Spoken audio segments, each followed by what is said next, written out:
who are trying to get 3D printed parts. The whole point of 3D printing is that people can get 3D printed parts fast, easy, and cheap.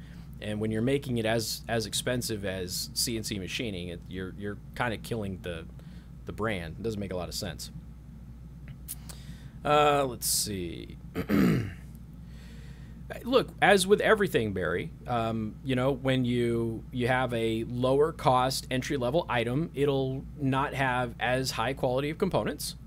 Those components will wear out faster. They'll uncalibrate themselves faster, and you have to replace them more. You know, and for a lot of people, that's fine. That's, you know, that's great. That's fine. I like to run my stuff and not have to worry about it for a long time. So that's, you know, just me. And see me CNC stuff, like I beat the tar out of that Artemis. It's a first run machine. I think it was the third off of the line. And I didn't do any of the upgrades with the subsequent versions of it until just now.